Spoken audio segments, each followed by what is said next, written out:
ゆうすけさん、日本の好きなところと嫌いなところ、教えてください。日本の好きなところは、さゆりさんも言ってたんですけど、食事が美味しい。あそれは間違いなく日本のいいところだと思いますね。うんうん。あと、清潔。どこに行っても綺麗ですね。好きなところ、あとは治安がいいところ。うん。夜中、女性が一人で歩いてても、まあそんなに危険な目に遭うっていうことはないと思うんですよね。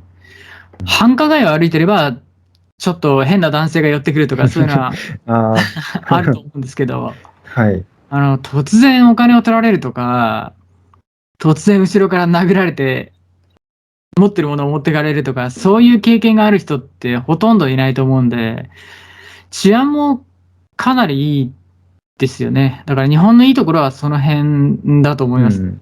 うん。あとコンビニが充実してるとか。コンビニすごいですね。24時間で便利ですよね。でも働いてる人大変みたいですね。ですよね。僕の動画のコメント欄に結構来るんですけど、日本のコンビニで働いてますっていう外国人がコメントしてくるんですけど、やっぱりコンビニで働くのってすごく大変みたいですね。うん。ただ物を売るだけじゃなくて、郵便物を受け取ったり、チケットを取ったり、税金を払ったり、保険に加入したり、いろんなサービスがあるじゃないですか。はい。それを全部説明しなきゃいけないんですよね。はいはいはい。あれ結構大変だと思いますね。そうですよね。だから、日本の文化、全然全く知らないと、コンビニで働くのって難しいですよね。そうですね。たとえ日本語がまあ上手に話せたとしても。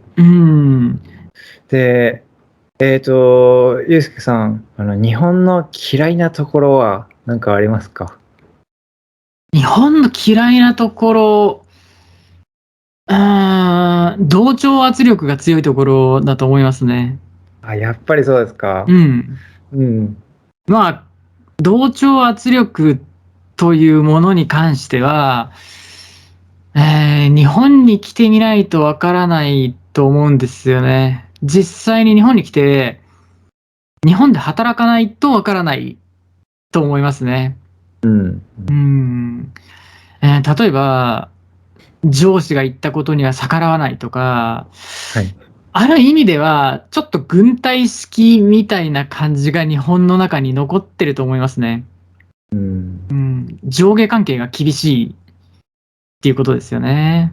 そうですよね。なんか、僕が就活をしていた頃、まあ、大学4年生だった時に、まあ、そういう同調圧力みたいなことを感じたことがあって、就活生って、なんか、ユニフォームみたいな感じで、着るもの、身につけるものが決まってるじゃないですか。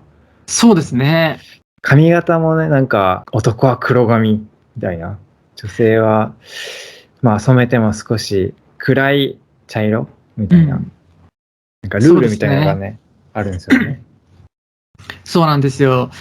僕が外国人にもっと日本に入ってきてほしい理由としては、その同調圧力を壊してほしいなっていうのもあるんですよね。おそらく日本人だけだからそうなるんですよね。だって髪を染めちゃいけない。要するに黒い髪じゃなきゃいけないって言われても、もともと茶色い髪の人もいるし、もともと赤い髪の人もいれば、そんなルールはなくなるし、もっともっと多様性を受け入れる国になってほしいなって思いますね。だから外国人が日本で生活することに対して、結構困難があるんじゃないかなっていうふうには思いますよね。日本のおかしなルール。はい。たくさんありますよね。そうですね。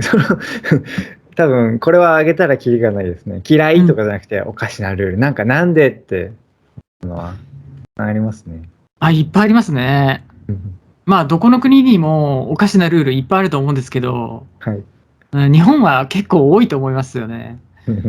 僕が日本語レッスンをしてて、えそのレッスンに来る人に時々聞かれることがあって、え、日本の会社では上司が帰るまでその部下は帰れないんでしょとか、なんか帰っちゃいけない雰囲気があるんでしょっていうのをなんか聞かれるんですよ。はい。まあ、日本人としてそれはどう思いますか？実際にそういう雰囲気がありますか？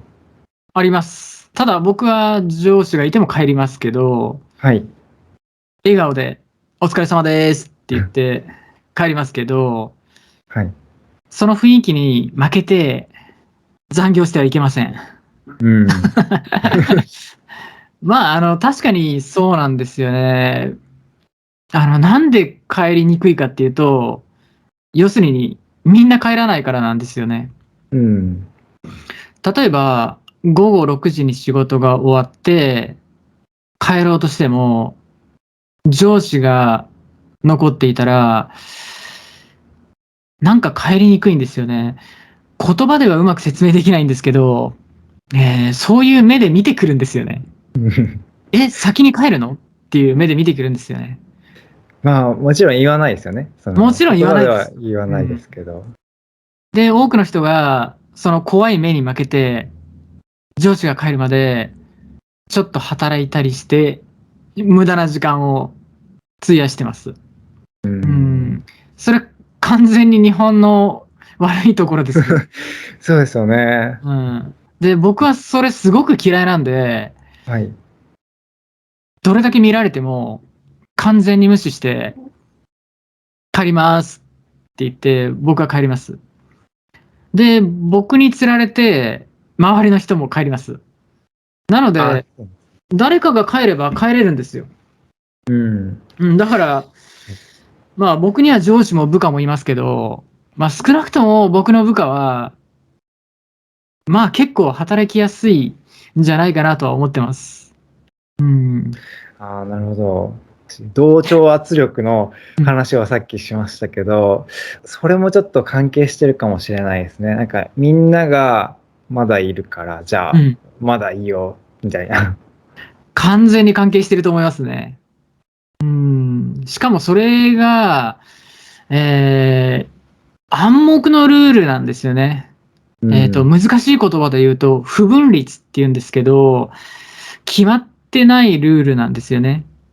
別に上司が帰らないと帰っちゃいけないなんていうルールはないんですけど、なんとなくそういう風になってるんですよね。一つアドバイスがあるんですけどね。外国人にアドバイスがあるんですけど。ぜひお願いします。姉さんっていうあだ名の女性には気をつけた方がいい。姉さん？